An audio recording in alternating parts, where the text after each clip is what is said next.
You all may be seated. Okay. Is it Miss or Mrs. Campos? Mrs. Miss, okay. You brought this case before the court. What's going on? Well, I'm bringing my son to court to see if I can get some assistance for his son, my grandson, Julian.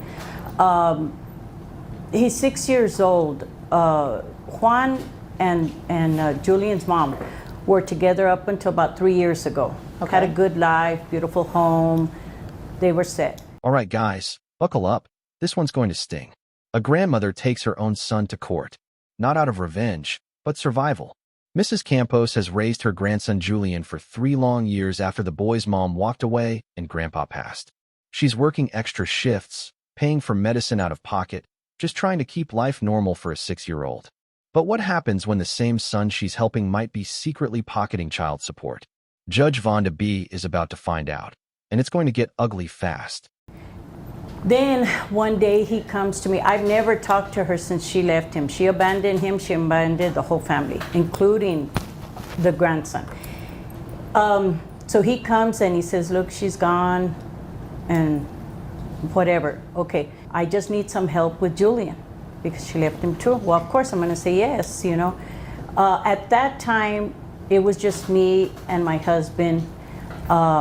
So Julian had his grandpa, he had me, and everything was fine. Well, last year, grandpa passed away. I'm sorry about that.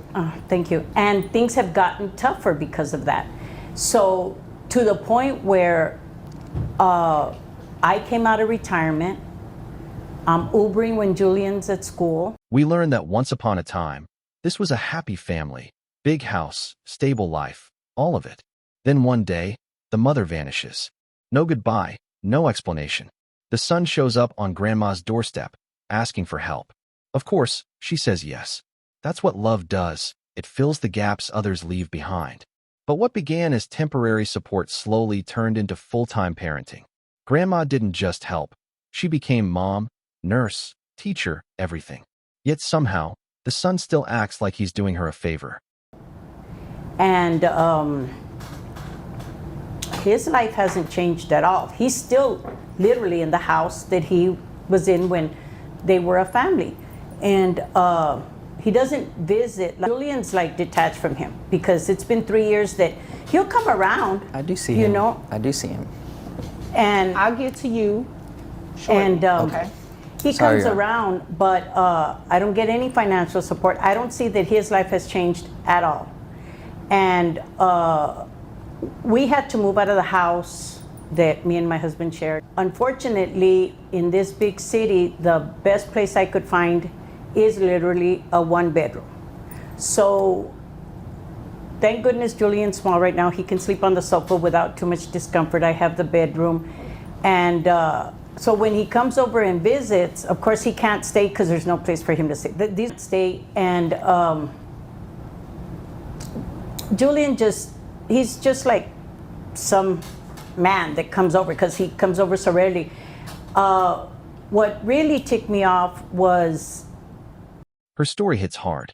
After Grandpa passed, bills piled up. She's Ubering during school hours, stretching every dollar, while her son drives nice cars and comes around sometimes. There's no help, no consistency. She says, Julian's life hasn't changed, but mine has. That line sticks. It's every caregiver's quiet truth, holding a child's world together while your own falls apart. The strength, the pride, and the quiet ache in her voice make this one of the most emotional openings you'll ever see in Judge Vonda B's court. A little bit back ago, he went and bought Julian some clothes. He also bought himself some clothes. But what my grandson had told me was that if he could have some shoes like Juan. And I said, what do you mean? He got you some new shoes? No, he said, we went to the mall, we got his clothes, his shoes, and then he stopped at Walmart on the way home and got Julian, I guess, because it's cheaper. I get it. I mean, for Julian, he's getting Walmart from me, he's getting Walmart from him. But Julian was with him. He was literally with him, and he took him, and I thought they were gonna, you know, maybe things had changed with him, whatever. If I could please explain, Your Honor. You can. Okay. After your mother is done. Okay, sorry, Mom. And then since my husband, I need to get medical insurance for him. You know, anytime, even to take him to the free clinic is not really free. I've still got to pay whatever the prescriptions are. And then the finances, you know, I mean, some medical coverage, food stamps, well, they tell me no, because with the Medicaid, they needed his information. They said that he's under child support. The mother has been paying the state child support all these. Then comes the moment that flips the room. She explains how her son bought himself brand-name clothes and shoes. But for Julian, Walmart. Imagine being a little boy watching your dad buy new sneakers, and you get the discount pair. That's not just stingy, it's symbolic. It shows where the love stopped. The courtroom gets tense because this isn't about money anymore. It's about worth and a child realizing he's not a priority. Judge Vonda leans forward. Everyone feels the shift. The air gets heavy. Okay. All right. And so Julian is under Medicaid. I couldn't get him under Medicaid Oh, because you couldn't get him I under. couldn't. That's how I found out about the child support. When I asked him about it on that, he said that no, he doesn't get in it. He doesn't know where it's going to this and that. But I know Juan. There's that money. He knows what I'm talking about. You know, he knows he's getting it, but I'm not getting it. Okay. So you just want one to pay child support, and you have the opportunity to get help. Well, according to them, yeah, health insurance, because I'm paying out of pocket these last 3 years, and I understood that they wouldn't even qualify him for Medicaid because, according to them, he's got medical coverage. But I don't know where that medical coverage is. I've been paying it. Mom or him or somebody's got him covered, but I don't have the information that I need to go take him to the doctor. I understand. I follow you. Well, is there anything else you want me to know? Because there is some information I need, and you just don't have it, and hopefully. Now the bombshell. Grandma Revit, VO12, to get Medicaid. She finds out something unbelievable. The mother has been paying child support all along to her son, the same son who told her he couldn't afford Julian's medical care. The courtroom freezes. Even Judge Vonda's expression says, "You've got to be kidding me." This revelation turns the whole case upside down. What was supposed to be a plea for help becomes an exposure of lies and manipulation. Okay, so let's move over to Mr. Campos. I'm not going to call you by your first name. Okay. Mr. Campos. Okay, so is it indeed a fact that you have been receiving child support from the mother? Yes, I have. ¿Ves? Que Okay. te dije? And you didn't tell your mom? No, I didn't feel the need to. Is it true that your son, your 6-year-old, has been living with your mom for 3 years? Off and on, not totally all 3 years, off and on. I do. What do you mean by off and on? Like on the weekend when you pick him Well, up, or when you pick you know, him up and go with I'm a promoter for a club, so I Judge Vonda finally turns to him. Is it true you've been receiving child support? He admits it. Just says, "Yes, I have." No remorse. No guilt. You can see the betrayal hit his mother like a wave. The audience gasps. She spent years thinking he was broke, when in reality, money was flowing in. It's not just dishonesty. It's deception against your own family. Judge Vonda doesn't even raise her voice. Her silence does the damage. That kind of calm fury, that's power. do need help, and I thought that was the agreement to go ahead and help me when I'm out of town, you know, and I'm not, as she says, I do have the house, but I'm really there, you know, and I do need help. He can't stay by himself in a house that big at 6 years old. I don't know. I know I couldn't, but. Okay. Well, you'd agree with me that help means that you need to give her something, right? And I do pay the health care, the $150. I do pay that. Oh, wait a minute. So that's the missing link here. So you pay. Why didn't you tell your mother that? Why haven't you given her a health insurance card? Why haven't you given her anything? That's not fair. It's not, but I paid for it. I thought that was, you know, all I needed to do from my side. I didn't realize I needed to tell my mom everything. What do you, it's not serving Julian? Wait a minute, Mr. Campos. Who takes him to the doctor? Then he tries to explain. He says he didn't feel the need to tell her. As if transparency is optional when someone's raising your child. He hides behind weak excuses, that he's a promoter, that he travels, that grandma agreed to help. But none of that justifies taking money meant for Julian. The camera cuts between his blank face and her tear-filled eyes. That contrast says it all. One side struggling to survive, the other drowning in denial. Judge Vonda's patience is starting to crack. Well, I haven't recently. Okay, when she so helps it's me fair out. to say that your mom probably does it, right? Yes. So wouldn't it logically follow that she needs an insurance card or the information? Yes, and it's just that So I may you're have. letting your mom take your son to the doctor and they have to call you or something to verify his insurance? That just does not make any sense. Your Honor, excuse my pension or my Uber money, tips or whatever. Oh. I had no idea until I tried to file for these services that they said that Julian was getting child support. And I have told him, hey, I've got my son's phone number. I have told him, hey, this kid doesn't feel well. This is going on. That's going on. Even for physical, for him to play the t-ball.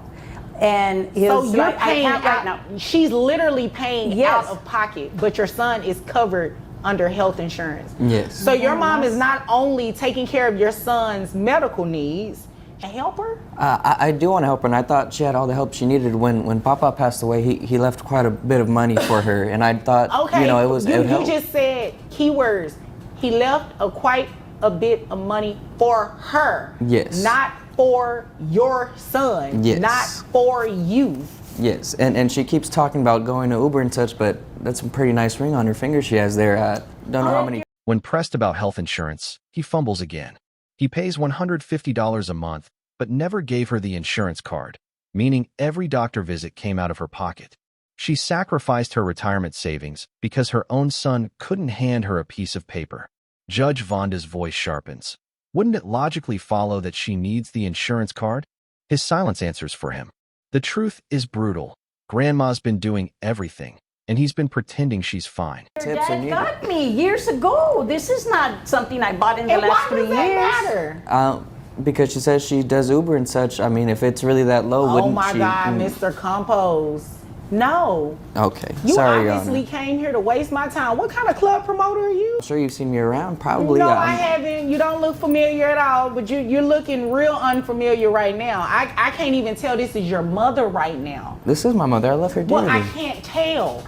You're not paying your mother. You're not helping your mother. She helped you. But I don't believe that she intended to help you for life. I don't believe she intended to raise your son. I mean, she raised you. Yes. She's a grandmother, for crying out loud. Yes. Your Honor, when he lives alone in this big house, I told him we were going to have to move to a one-bedroom apartment, or we could come stay with him. I'd have my private room, Julian have his private room, and he would have his private Yeah, room. so what's the deal with that? You're okay with your mother in this one bedroom. Why can't she stay in the big house? Well, Inconvenience, he said. It would be very inconvenient. Then comes the low blow. He looks at her hand and says, "That's a nice ring for someone struggling." The audience groans. The judge's face hardens. That one sentence exposes everything. The lack of gratitude, the arrogance, the immaturity. It's the classic deflection of guilt. Instead of helping, he mocks. Instead of owning up, he attacks. This is no longer a custody issue. It's a moral collapse. And Judge Vonda is about to bring the hammer down. So let me tell you what we're going to do. We are going to have the child support that you received, that $1,000, we're going to send it over to your mom. Your Honor, if there's any way we can. Yeah, hold on. I'm not finished. And I know you want to hear this. Okay. That's just mom to pay too. So mom is going to be getting what? About, let's see, you said 40. Now I'm going to take your word for it.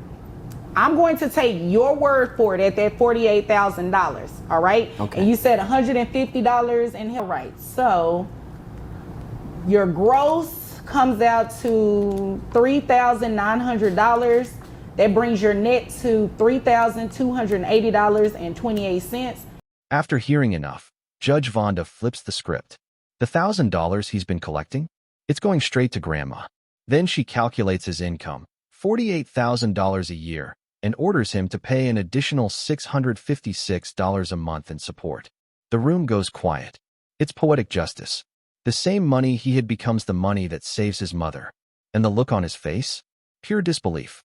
For once, the law aligns perfectly with morality. Going to grandmother. So grandmother's amount in child support monthly is $1,656, which $656 belongs to you. You understand that? Yes. Okay. Grandma, did you understand what I said? I did understand. He's the only one thinking that I'm a fool. Now I understand why he didn't tell me about that medical cover enough. I retired from the state. He knew that I would have known enough. Well, if you've got insurance, the card's probably got the mom's name under, whoever it comes under for Julian.